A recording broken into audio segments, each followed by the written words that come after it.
Hey folks, what's up? Welcome back to another Poem Master video, and tonight we have the dual Lycanroc banner dropping once again. This was not the first time they ran Olivia and the Kukui dual banner, right? If I remember correctly. So this is fun, because Olivia is finally getting her synchro expanded. A lot of people have been waiting for this one.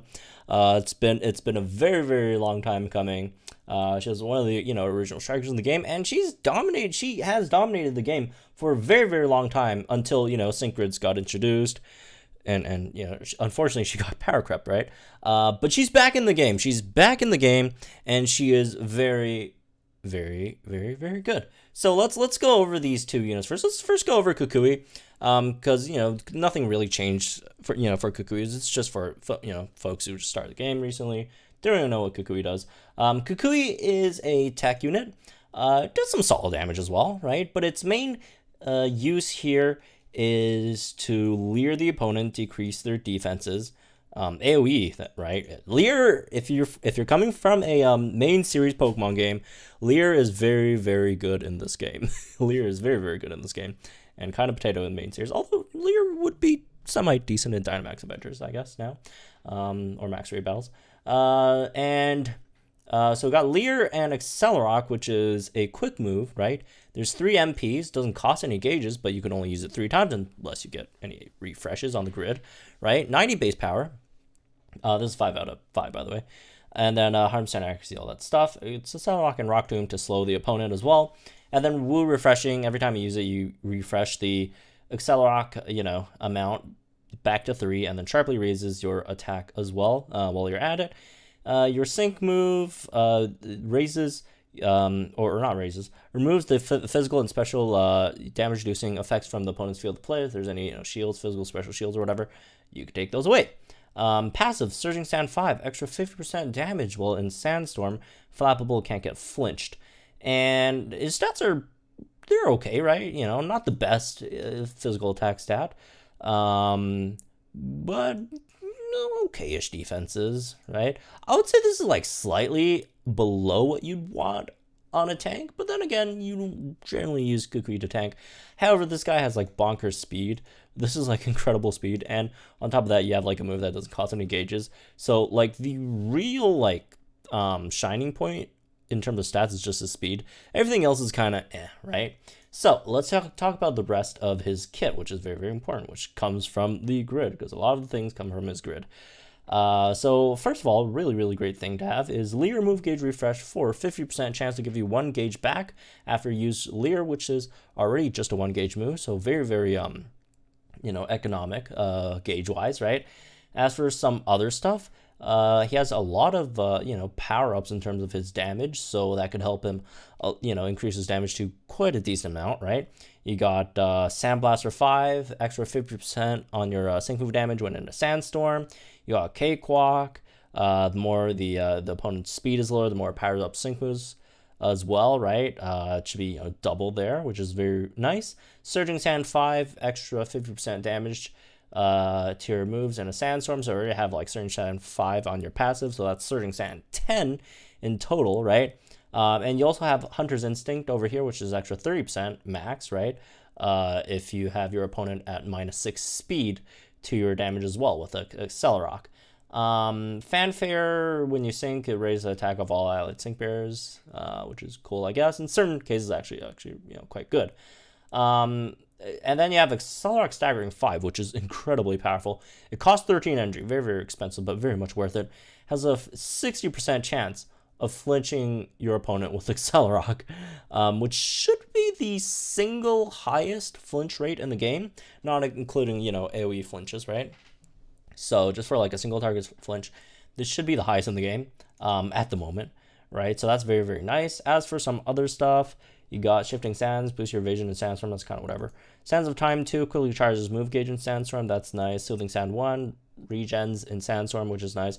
Powerflux 3, oh, I forgot about this one. He has a lot of damage multipliers, right? The fuller move gauge, it's the amount of gauges times 3, right? Is the multiplier over here.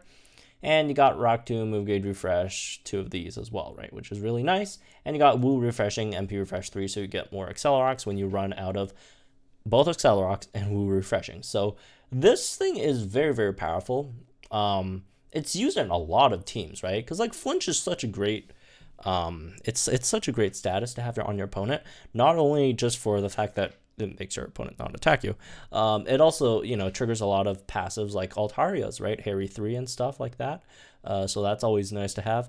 And if not for, you know, anything else, just Leer is just really, really great, right? So yeah, Kukui, really good unit overall, right? With speed and all that stuff. And moving on to the other one, Lycanroc. And Lycanroc got, I still see people saying, oh, their grid sucks. It doesn't suck. Oh my goodness. It's a very, very good grid, right? Some really great things here. Let's first talk about her base kit first, right? She has a very, very good offensive stat, right? 412 on her attack. Not that great speed, unfortunately. Actually really good special defense and defense, although the special defense is about to go down a lot once you see her kit, right? Rock throws, whatever, 1 gauge move, spam. X attack, which is X attack. Stone Edge, very, very high BP, right? Very high BP move. And the crits land more easily, so you get +1 crit on that. So if you want Stone Edge to crit every single time, all you need is +2 crit, you don't need +3, right? Single target, all that stuff. Low accuracy though, 80% accuracy. However, if you use the trainer move Hard as Diamonds, which sharply raises accuracy and crit, you'll get 100% crit on Stone Edge and 100%, you know, hit on your accuracy as well. So all you need to do is like use your trainer move once. However, it does sharply lower your special defense, which is not nice, right? Again, thankfully, she does have like decent special defense, but obviously this does lower it, so it's not too great. So on top of that, you have your sync move, which doesn't, you know, just standard 250 base power, 300 at 5 out of 5, right? No additional effects. And your passive is really good, amped up, which raises Pokemon speed every time it lands a crit. So every time you land a crit, you get +1 speed. And you will be critting almost, you know, every single time after you use one Hard as Diamond, as long as the opponent doesn't, you know, have a crit shield or whatever. So that is very, very nice, right? So on top of that, her grid has some really nice stuff here. So you got amped up to, I still know if this like is +2 speed or +1 speed. I'm inclined to believe it's +1 speed. So if you do pick this up, you're getting what, +2 or +3 speed every time you use a Stone Edge for a crit, right? Well, it doesn't have to be Stone Edge. Well, I mean, for amped up too, for this one, it has to be Stone Edge, but you're rarely going to be using Rock Throw. So you always be getting a lot of speed every time you use Stone Edge. And then on top of that, right, speed, very nice. You have Inertia, which doubles your sync move damage when you have +6 speed, which is obviously very, very good.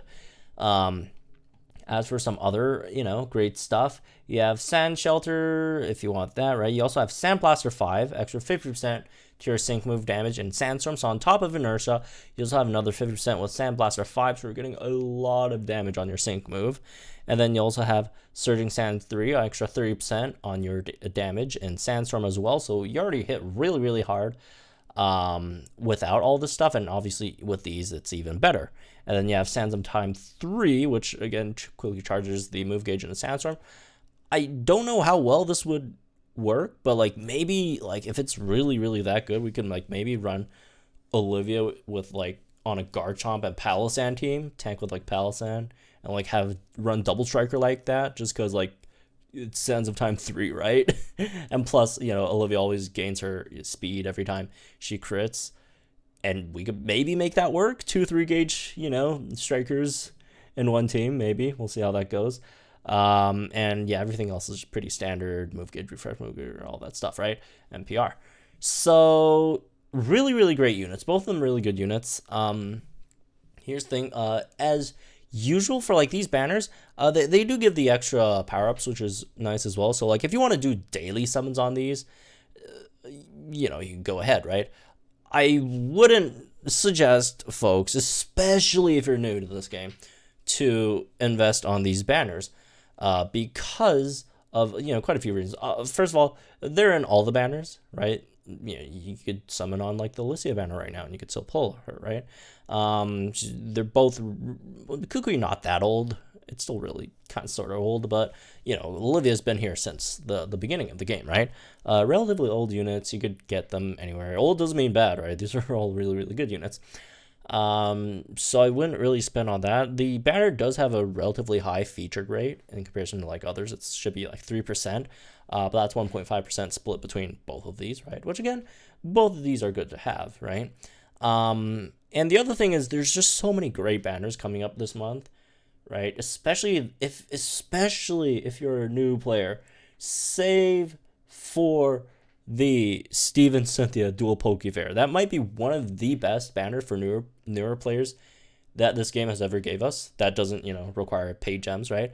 Like that Steve and Cynthia banner, assuming like the rates are like 1.5% each, right? Like you have a really, really good chance to get, you know, either Steven or Cynthia, which are definitely both, you know, top 5 in terms of strikers in the game. And on top of that, you also have like a, you know, increased chance to get like a 5-star. That's you know, not Steven or Cynthia, right? In comparison to like these other banners, right? So that is definitely a banner you kind of want to save for. Like you get, you know, there's a chance to get Olivia in those banners, although the chance to get Olivia in those banners are incredibly low. I think it's like 0.1 something now chance. Let me check the rates. Like the rates are insanely low to get these on like other banners. Let's see, 0.147% right now. It's obviously gonna, you know, decrease a bit more. We're getting a few more banners before that. But still, like overall, those banners are just, or like, at least that banner in particular is just incredibly good, right? It just dwarfs all the other banners that we see here, you know, in comparison. But obviously, again, if you're like a huge Kukui or Olivia fan, I guess you could go for this. This is probably your best chance to get them. But again, if not, if you don't really care about these characters or these Pokemon as much, I'd probably just save, right? For Cynthia / Steven, because that's a really, really big banner. So, anyways, yeah, that's maybe this one. I guess hope you guys enjoy. I'm gonna guys think in the comments down below. Like, enjoy this video, so we're on channel for some more Pokemon Masters content. I'll see you guys in the next one.